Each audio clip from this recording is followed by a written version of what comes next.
If you were unable to attend the 5th grade parent meeting on iPad integration, this video will be your requirement for learning all the facts that were presented that night and then being able to sign off for your student to take their iPad home.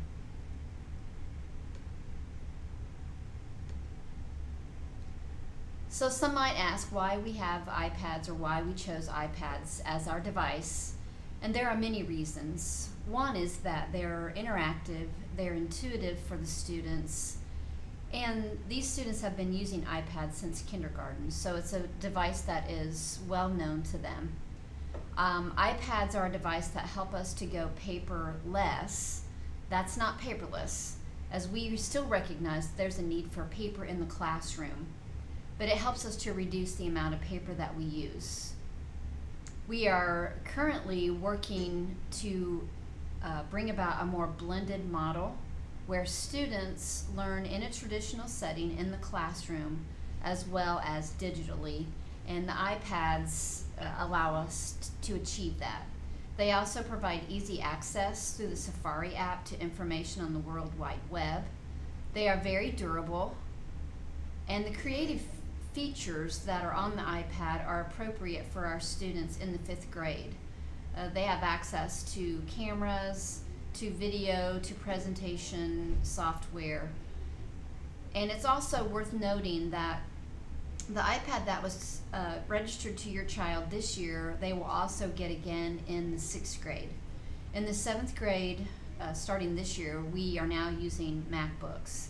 So your child will have this device for a couple of years, so it's very important that they take good care of it, so they'll have it in good shape for next year. So we believe that technology and learning do go hand in hand. The iPad provides a good way to meet those individual learning needs, and it also provides engagement through hands-on learning. It provides some access and opens some doors that a traditional environment simply cannot open. And it also prepares our students for future learning opportunities. Teachers will be able to teach the students how to use the devices for learning, and they will also be overseeing these iPads as a learning tool. This is especially important as we transition students to the middle school. So this support that they receive in 5th grade will help prepare them to better use technology, as in 6th grade they'll have different teachers for different subject matters. Finally, we believe that the iPad really reflects the world that we live in. When most of us need information, the first thing that we do is go to the World Wide Web, and we want our students to be able to do the same. This is the first year that we have iPads with a keyboard. The keyboard is Bluetooth, and that's how it connects to the iPad. The keyboard serves as a case for the iPad, and it really should remain on unless during class a teacher wants a child to remove it for a specific purpose. We believe that the keyboard will help in our push to make students more efficient keyboarders, which we believe is really important. Please encourage your student to practice keyboarding at home using the proper fingers. We believe that this will serve them well both now and definitely in their future. Also, when transporting iPads from home to school, they should remain in the backpacks. iPads should not be out on buses. It's just not a good scenario, and that brings about a higher risk of breakage. When the iPad is carried at home or at school, please tell your student to keep the keyboard case on as well for protection. And please encourage your student to carry the iPad securely with both hands to, again, avoid risk of breakage. Also, we do strongly suggest that you consider purchasing the insurance for the device. And if you're interested in this and have not done so yet, you can contact the YES office for details on that. It's well worth the investment. So as far as managing iPads, we do have a system in place. It helps students, teachers, and parents So when students go home or whether they're at school, they will have a filter in place when they're searching the web. That will prevent them from going to inappropriate websites for their safety. Students will log in their device in the morning and will repeat this process approximately every 6 hours. This allows our filters to work whether at home or at school. As parents, we believe it's your responsibility to view what your students are viewing at home, but we will also be monitoring that.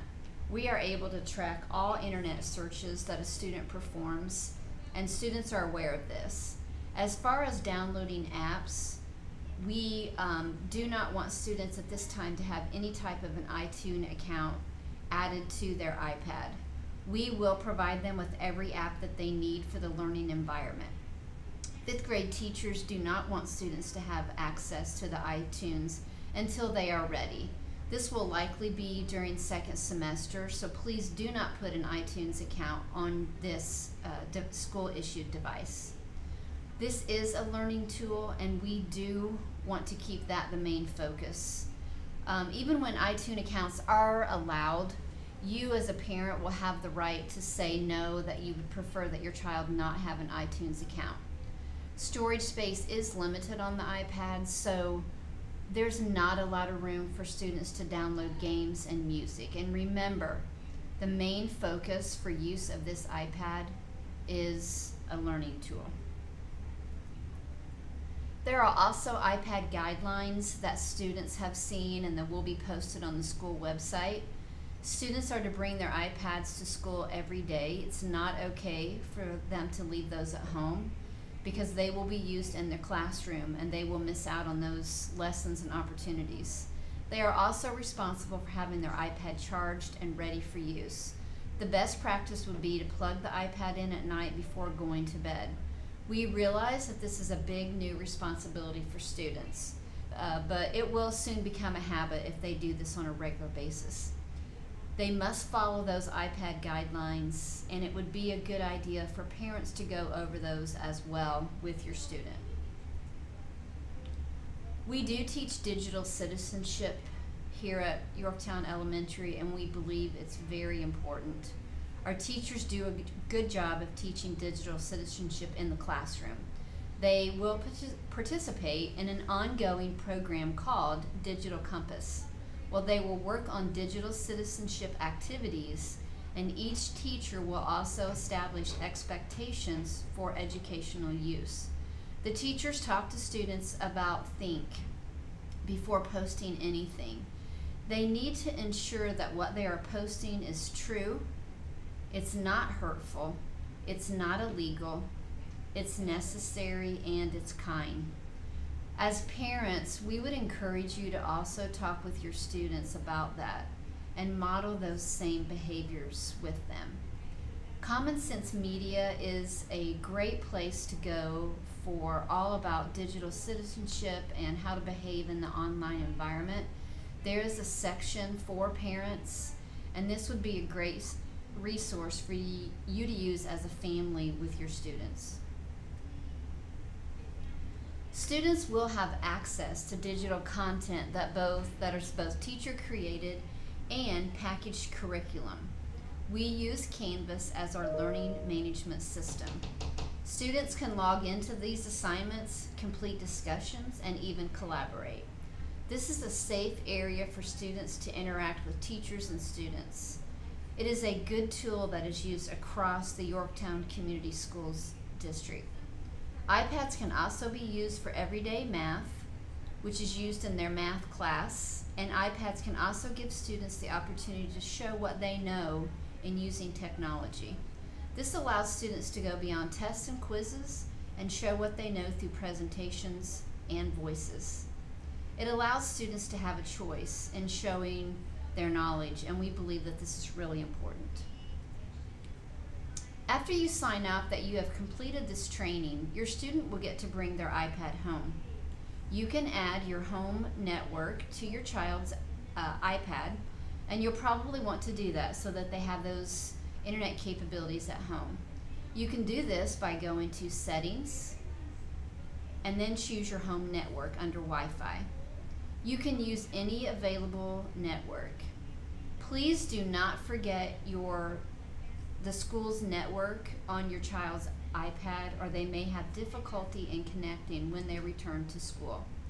If you do not have Wi-Fi at home, this should be communicated to your child's teacher.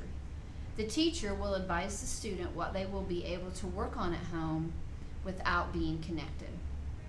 Please communicate with your child's teacher in this matter. As a parent, there's a couple ways that you can be involved. You should have created a PowerSchool logon where you can go and see your child's assignments, what grades they have, what might be missing. And you can also access their Canvas accounts where teachers post lessons and where we also have curriculum posted. You will need to log in as your student in order to access Canvas. We do have a Canvas app on the iPad, but you can also go to yorktown.instructure.com and log in with your student credentials to access that. We also think that communication is very important. We primarily communicate through Canvas in a very safe environment. Students do have email accounts, but they only work internally. They can email out, but they cannot receive outside emails. We need to be able to control what emails students receive for safety reasons. We strongly encourage that you create a Twitter account so you can follow your child's teacher, you can follow the school here at YES, and you can also follow the Yorktown superintendent. All of those are listed here on this slide. But we think that it's most important that you are following your child's teacher. If you have any questions about this presentation, feel free to email me. If I don't have the answer, I will find it for you. So if there's anything in this presentation that's confusing, feel free to ask your teacher or email me at jcox@yorktown.k12.in.us. If you are viewing this video, you will need to also sign off using the Google form link below the video. Thank you.